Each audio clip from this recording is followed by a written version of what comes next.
You ever have that friend that always tries to recommend you watch a certain movie or a TV show and you're like, okay, fine, and you watch that episode and it's pretty shit, and then you tell your friend about it and they keep on insisting that you have to get to this certain episode or certain part of the show to start liking it or to start engaging with the story or to connect with the characters, and then you go ahead and watch it and you're still not into it.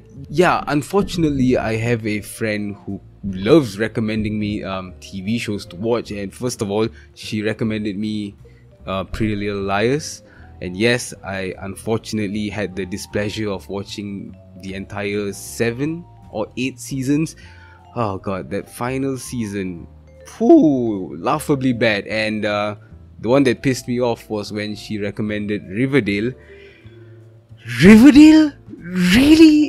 If you have a friend that recommend you watch Riverdale, let me tell you, he or she is not your friend. Immediately dispose of that person.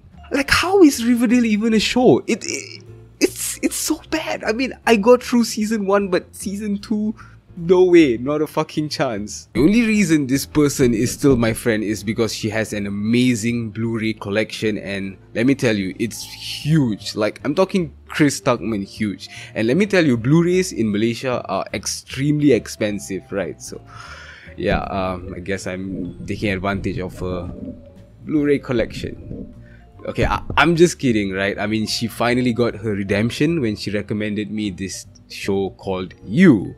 I always thought that You was one of Netflix's shitty romance drama TV series because I never bothered to check out the trailers or go through the plot synopsis, and just judging by the thumbnail, I really thought that this was some romantic drama garbage where, you know, boy meets girl, then they have a fight, and then they meet other people, and then they want to get back together. Then the amazing climax of the story is always, oh no, yeah, I just can't, okay? My soul is broken into a million pieces, and the ghost of my past is still haunting me. I cannot.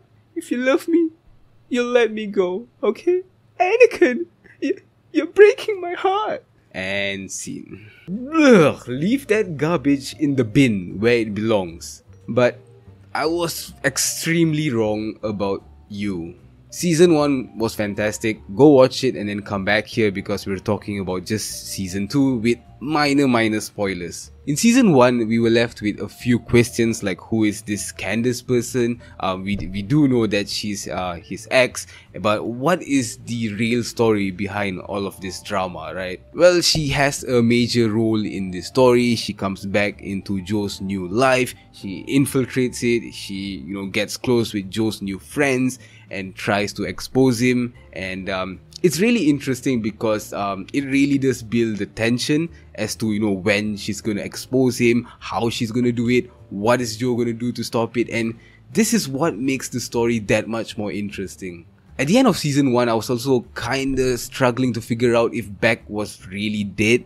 I don't think they portrayed it that clearly, but in season 2, they will establish whether, you know, she is truly dead or not, right? So you guys have to watch it to find out. So Joe moves from New York to Los Angeles, and he's really insistent this time on becoming a better person, but once again, he's caught off guard with this new girl. And going into this, I was a bit worried as to who was going to be the new girl, because in season 1, the actress who played Beck was really good. I really liked her. They had a great dynamic, and this time it's the girl from The Haunting of Hill House, and I was really happy because she's an excellent actress and she does a fantastic job here as well. So in terms of casting choices, it's 2 out of 2.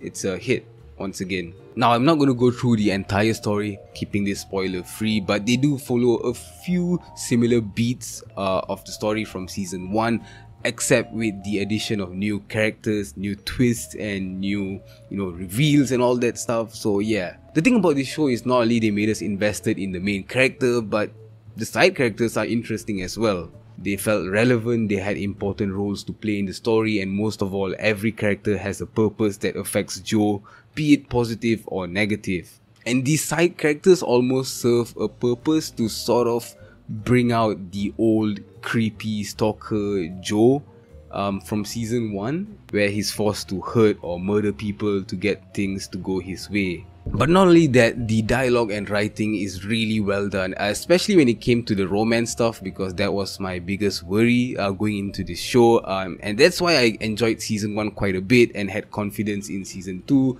And yeah, once again, I truly cared about the relationship between the main characters and all that other stuff. We also get to learn a lot more about Joe's past with his parents and why he became the person that he is now. And once again, there are similar things to season 1, where we all know that Joe is not exactly a good person. You know, he stalks people, he can be aggressive, he murders people, but it's all for a really well justified reason. They also made sure to insert elements that made us support his character and actually, you know, care about him despite all his messed up behaviors.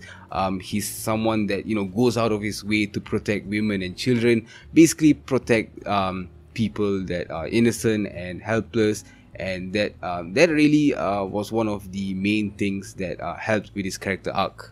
Certain elements kind of reminded me of Joker, where he did pretty messed up things, but you know, with the excellently told story, we kind of understood where he was coming from, and we did, you know, support the main character. I know not all of us are on board with that, but you know what? It's a damn TV show, it's a damn movie, so all you Twitter warriors, you guys need to calm down, you know, take a sip of your tea, head over to BuzzFeed, and yeah, just chill the fuck out. The climax of the show definitely caught me off guard. It was surprising, it was not predictable, and let me tell you, the writers were literally blindfolded, walking on a floor full of Legos, and somehow avoided all of them, because it all came down to the execution to make it right, and they did it really well. And it could have gone either way, right? If they didn't insert tidbits throughout each episode, I would have been like, no, not gonna buy it, but they did.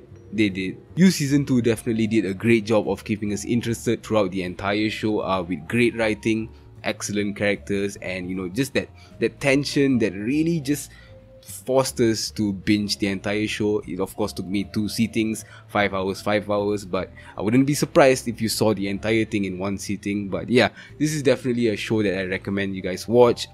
Yes, it has some, you know, romance and some drama and stuff like that, but there's mystery, there's murder, there's a lot of intrigue in this show, and it's something different, right? So I definitely recommend you guys check it out. As always, thank you so much for watching, and I'll see you guys in the next one. Ciao.